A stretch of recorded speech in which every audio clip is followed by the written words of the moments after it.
Secretary of State Marco Rubio wants to make sure that no one who has criticized Israel or the United States gets a visa to come to the United States. And at least one foreign citizen seems to have been denied entry to the US thanks to his efforts.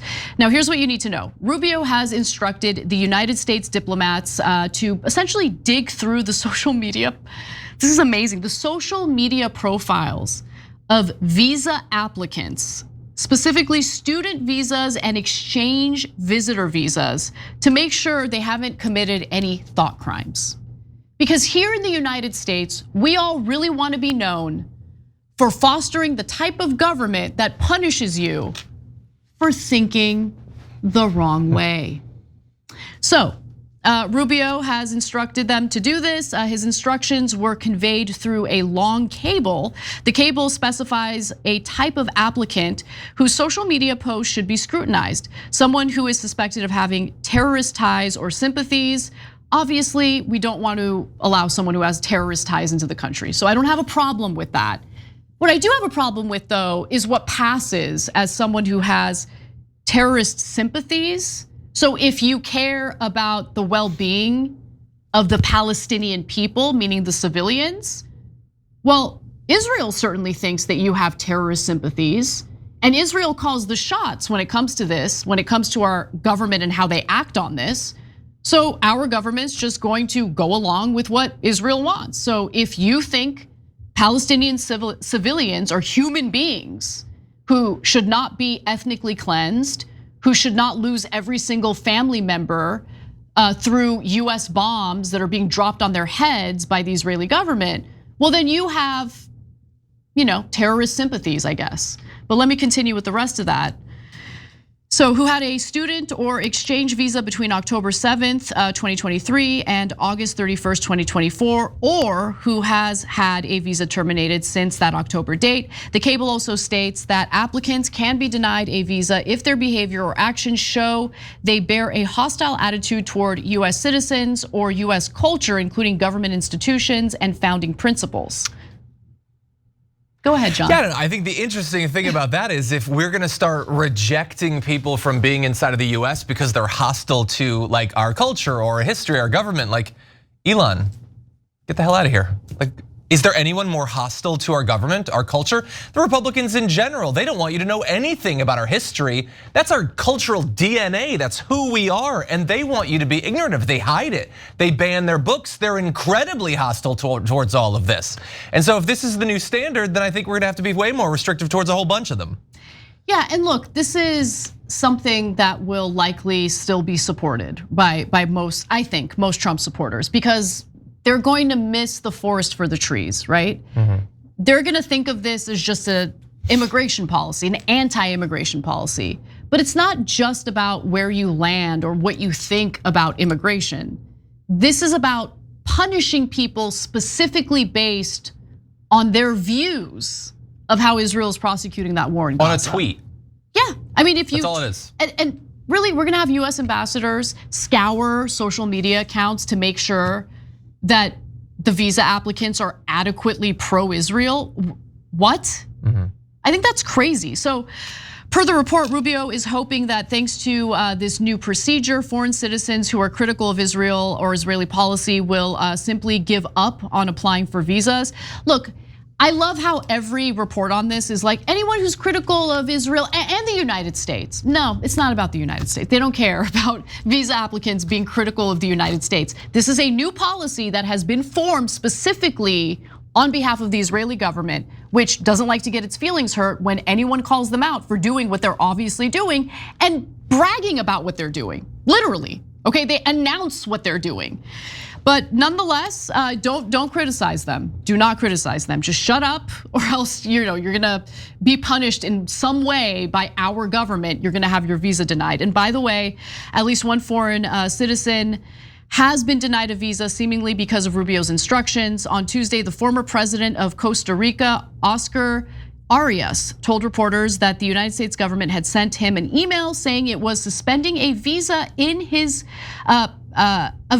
passport that had been allowed or had allowed him to enter the United States Weeks ago, he said on social media that Trump was behaving like a Roman emperor. Well, at least in this case, he was punished for, criticizing Trump, I guess. Criticizing Trump and not Israel. First of all, I love that like this guy gets criticized for comparing him to a Roman Empire. Trump's gonna tweet out a picture of him as a Roman Empire, like literally later today. I think that NFT might already exist. It probably does. Yeah. Roman Empire is nicer than 9 out of 10 things MAGA people reference Donald Trump as being. This is so pathetic. Oh my God, and by the way, your social media activity is now being used to justify more and more, and it might be easy for MAGA people to be like, well, I don't care if it denies you a student visa. First of all, they're foreigners, so screw them. Second of all, it's a student thing, I'd never want that anyway. But like, look at the deportations based on, based on what brand of clothing you wear or what tattoo you have. Right. Dangerous stuff like Jordan dunking or a crown or a star or whatever. Yep. This is the issue when you allow this sort of meddling and little searching and censorship to start to spread. You might have something that sounds like it's concrete, like you have anti-US sentiment or whatever. That's not at all. That's not concrete at all, I should say. It's based on how sensitive the person doing the evaluating is. And unfortunately, we are finding out more and more, there ain't a snowflake more sensitive and easily triggered than most Republicans these days. Okay, to me, I think of them as like being, and I think this is the season for it, holiday-wise. They're basically like chocolate Easter rabbits. They look solid, but you just apply a little bit of pressure and it just crumbles. It's so thin, it's really unsatisfying in the end. And that's what they are. Yeah. Like Marco Rubio gets triggered by literally anything. You do a tweet, the grad student, listen, she did a panel presentation or something and she's sent off to Louisiana. These people are pathetic. You can't criticize America or Israel or remake Snow White without them just falling into a little puddle. It's pathetic. Yeah, I mean, look, there aren't a lot of lint chocolate Easter bunnies in the White House. I will admit that. No, but in all seriousness, Marco Rubio, just think about who Marco Rubio really is and how much he's on edge, right? I can understand why he doesn't want to deal with any feedback or criticism. He's on edge. I mean, look, at the end of the day, homeboy's a neocon, and he also loves neoliberal economic policies. And I paid close attention to Marco Rubio's face today as Trump was announcing his tariffs. Oh, I didn't see that. Marco Rubio's no fan of tariffs. Again, he's a neoliberal. Neoliberals are not fans of tariffs, right? So it's just, I'm kind of enjoying that. That's where I find a little bit of solace. It's like you made a deal with the devil. Enjoy, yeah, the turmoil, exactly.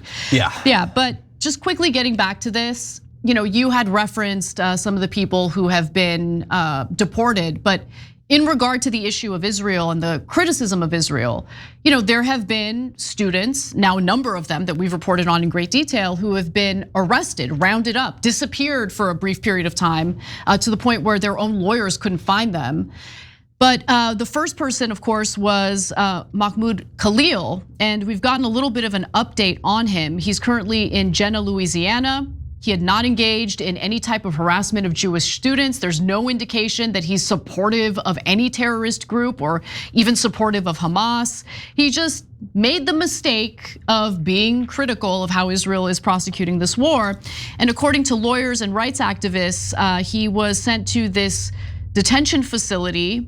It's an immigration detention facility in Louisiana. Detainees are typically housed in large rooms with 50 to 80 people in rows of metal bunk beds. The residents are woken around 3:30 a.m. for breakfast at 4 a.m., followed by lunch at 10 a.m. and dinner at 4 p.m. A 2024 report evaluating conditions at immigration facilities across the state described the food as meager, highly processed, and regularly spoiled. This guy's not a criminal. Yeah. He is currently being held as a prisoner because his involvement in criticizing the Israeli government's actions in Gaza upset Israel, upset Netanyahu, and Donald Trump, if the price is right, he'll do anything for you, including sending, innocent people into detention facilities where they are suffering simply because they engaged in wrongthink. Politically incorrect. Yeah, and they're being canceled. Yeah, the only part I disagree with you is that he's not a criminal. He's the stereotypical kind of criminal that we have now, which is thought criminals, which are literally the worst sort of criminals. And I'm not being like, I don't think I'm being hyperbolic there.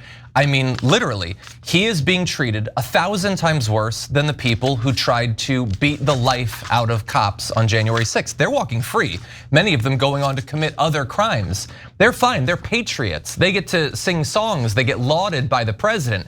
He thought the wrong thing, so he is languishing in detention. He might never get out of there, or if he does, he might be sent to some country. We don't even know which one.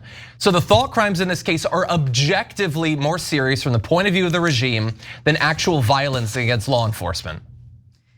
Yeah, I just think for all the people who are either self-identified libertarians, right-wingers, the public figures I'm talking about, who pretended to value free speech, freedom of expression, and are not speaking out against this, I'm definitely side-eyeing you, and you were full of crap from the very beginning. But to be fair, there have been a number of people who were free speech warriors during the Biden administration and have been speaking out against what's happening to people like Khalil, people like Öztürk, the Turkish student who was also arrested for having the audacity of participating in an opinion piece for the student newspaper. It's just, it's gross. Every time you ring the bell below, an angel gets his wings. Totally not true, but it does keep you updated on our live shows.